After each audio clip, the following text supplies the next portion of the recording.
નમસ્કાર, આપ નિહાળી રહ્યા છો કલમ સંઘર્ષ ન્યૂઝ. હું છું મેઘા અગ્રવાલ અને જોઈએ આજના સમાચાર વિગતવાર. ડીસા તાલુકાના જાવલ ગામે આવેલી પ્રાથમિક શાળાના જૂના અને જર્જરિત ઓરડાઓના કારણે વિદ્યાર્થીઓની સુરક્ષા સામે ગંભીર પ્રશ્નો ઉભા થયા છે. આ સમસ્યાને ધ્યાને લઈ ગ્રામ પંચાયત અને શાળા પરિવાર દ્વારા શિક્ષણ મંત્રી રેવાબા જાડેજા સહિત ઉચ્ચ કક્ષાએ લેખિત રજૂઆત કરી તાત્કાલિક નવા શૈક્ષણિક બ્લોક મંજૂર કરવાની માંગ કરવામાં આવી છે.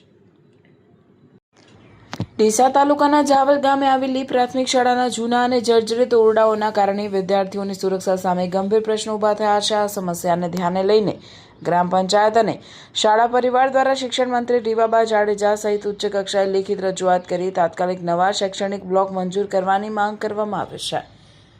જાવલ પ્રાથમિક શાળાના જૂના બાંધકામની સ્થિતિ દયનીય બનતા વિદ્યાર્થીઓ અને શિક્ષકો માટે જોખમ ઊભું થયું હોવાનું રજૂઆતમાં જણાવાયું છે.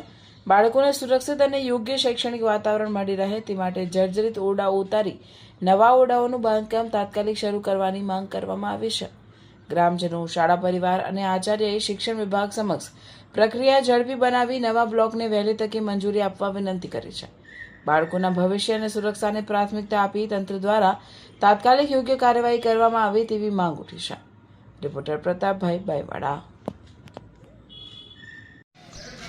જાવલ ગ્રામ પંચાયત, મારા ગ્રામ પંચાયત સરપંચ એમને ઠેરાવથી અને સ્કૂલના ઠેરાવથી અમે 4 ઓરડાની માગણી કરી છે રૂમ માટે. બરાબર, પતરાવાળા મકાન છે જૂના, તેમ કીધું છોકરાને ગરમી ના પડે એના કારણથી નવા મકાન માગેલા છે 4 મકાન માટે.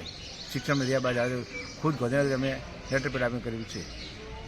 તો તમારે શું કહેવા માગો છો? અમારે જલ્દીથી મકાન આપી દે સ્કૂલના. બરાબર, મકાન મળી જાય 4 ધાબાવાળા તો સારું. આ જૂના છે પતરાવાળા.